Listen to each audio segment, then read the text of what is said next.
Hello everyone, welcome back to my YouTube channel Babita Roy. বড়োদেরকে প্রণাম জানিয়ে আর ছোটোদেরকে ভালোবাসা জানিয়ে আজকের ভিডিওটি শুরু করছি। তোমরা তো সবাই জানো যে আমি গ্রামের বাড়ি যাচ্ছি। আমি আর ভাই দুজনই মিলে গ্রামের বাড়ি যাচ্ছি। আর আমরা এখন বাসে আছি। এই নদীটার নাম ঠিক আমি জানি না, তো আমি তোমাদের সাথে অবশ্যই আরেকবার শেয়ার করে দেবো যে এই নদীটার নাম কী ছিল।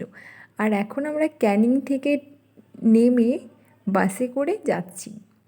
তো দেখো, সত্যি এখানকার ভিউটা খুব সুন্দর, মানে দেখতে যা লাগছে সেটা বলার মতো না। আর দৃশ্যটা দারুণ।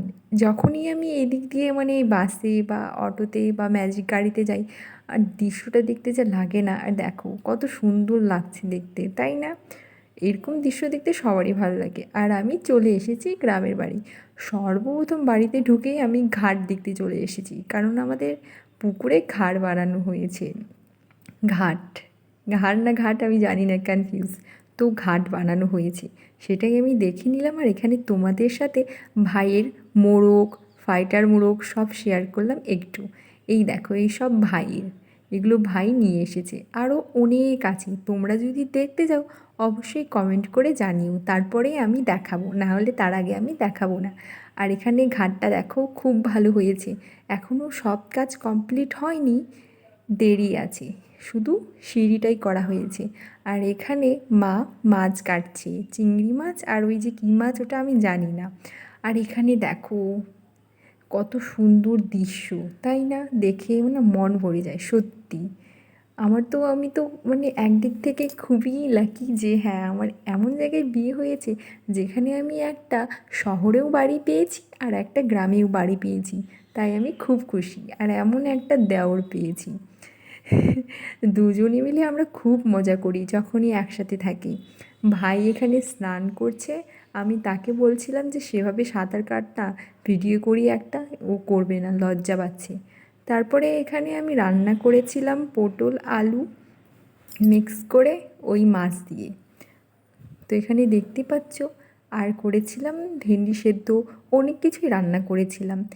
তো এখানে পুরো রীতিমতো আমি ঘেমে গেছিলাম, ঘেমে পুরো অবস্থা, মানে কি বলবো। আর সত্যি গরম কিন্তু ছিল প্রচুর।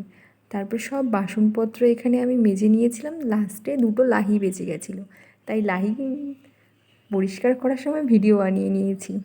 আর সত্যি এই ঘাটটা হয়ে যাওয়ার পরে প্রচুর সুবিধা হয়েছে। গ্রামে তো ঘাট না, বাড়িতে মানে ঘাট না থাকলে অনেক অসুবিধা সব কিছু কাজ করতেই। তো এখানে ঘাট হয়ে যাওয়ার পরে প্রচুর সুবিধা হয়ে গেছে। আর আমার গ্রামের বাড়িতে ভীষণ ভালো লাগে সত্যি। এদিকে দৃশ্য, একটা শান্ত আবহাওয়া, আর এখানের পুরো ফাঁকা জায়গা। আমাদের গ্রামের বাড়ির ওখান থেকে দাঁড়িয়ে দেখলে শুধু জমি জমি, আর চারিদিকের দৃশ্যটা খুবই সুন্দর। তোমরা হয়তো ভিডিওতে দেখেই বুঝতে পারছো যে হ্যাঁ, সত্যি আবহাওয়াটা কতটাই সুন্দর। আর এখানে আমার বাসন মাজা কমপ্লিট। এরপরে ভাই আর আমি দুজনে মিলে স্নান করেছিলাম। তো তোমরা আর একটা কথা তোমাদের সাথে শেয়ার করতে চেয়েছিলাম।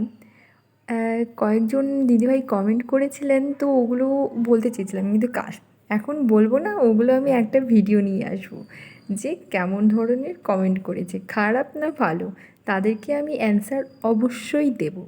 একটু সময় নেই তাই এখন দিতে পারছি না, কিন্তু আমি অবশ্যই সেই ভিডিওগুলোর কমেন্ট রিপ্লাই করবই। সত্যি একটা কথা কিন্তু ঠিক, মানে শহরের বাড়ি যতই থাকুক, তুমি যতই ইসেতে থাকো, গ্রামের যেটা একটা মানে নিরিবিলি জায়গা, একটা মানে সব কিছু আবহাওয়াটা কতটা ফ্রেশ, যারা যারা থাকে তারাই জানে গ্রামের কতটা মানে সত্যি। যারা গ্রামে থাকে না তারা শহরে এসে থাকতেই পারবে না, কারণ গ্রামের যেটা একটা শান্তি, সেটা শুধু গ্রামে না গেলে সেটা অনুভব করা মুশকিল। আমার তো ভীষণ ভালো লাগে, কারণ ছোটো থেকেই আমি শব্দ জায়গায় বড় হয়েছি, তাই আমার গ্রাম জায়গাটা এখন ভীষণ ভালো লাগে। আর এখানে ভাই কাঁকড়া নিয়ে এসেছিলো, আরও ছিল, তো সেগুলো মা নিয়ে গেছে পুকুরে কাটতে। আর এখানে শাশুড়ি বৌমা মিলে আমরা পেয়ারা পাড়ছিলাম, কারণ আমি আজকে বাড়ি চলে যাব। এটা হচ্ছে তারপরের দিনের ভিডিও। আর আজকে আমি বাড়ি চলে যাব, তাই মা আমাকে পেয়ারা দিচ্ছে। আমি বাড়ি পেয়ারা নিয়েছি, তারপরে লেবু নিয়েছি। লেবুর ভিডিওটা দিতে পারিনি, কিন্তু আমাদের বাড়িতে 2টো লেবুর গাছ ছিল, তো আমি অনেকগুলি লেবু নিয়ে এসেছি। লেবুর যা রস তোমরা দেখলে বলবে, আর লেবুর সাইজটা বেশ বড় বড়। আর এখানে আমি প্রচুর পেয়ারা পেড়ে নিয়েছি। দেখো শাশুড়ি বৌমা মিলে কীভাবে আমি ক্যাচ করছি। প্রথমে 2টো কিন্তু আমার মুখে লেগেছিল, কিন্তু সেগুলো আমি আর দিলাম না। আর এখানে দেখো কতগুলো পেয়ারা পেড়ে নিয়েছি। সত্যি গাছের পাকা পেয়ারা খেতে কিন্তু বেশ মিষ্টি, আর এইগুলো পেয়ারা কিন্তু খেতে ভীষণ মিষ্টি। এই দেখো, এই নিচে যেগুলো আছে সেগুলো হচ্ছে লেবু। তো লেবুগুলো দেখতে পাচ্ছ পেয়ারার থেকেও বড় বড় সাইজের। তো লেবুগুলোর মানে রসটা যা দারুণ ছিল না, সেটা বলে বোঝানোর মতো না। আর এখানে তোমাদের সাথে একটু আমাদের পুকুরের দৃশ্যটা শেয়ার করে দিলাম। দেখো কতটা শান্ত।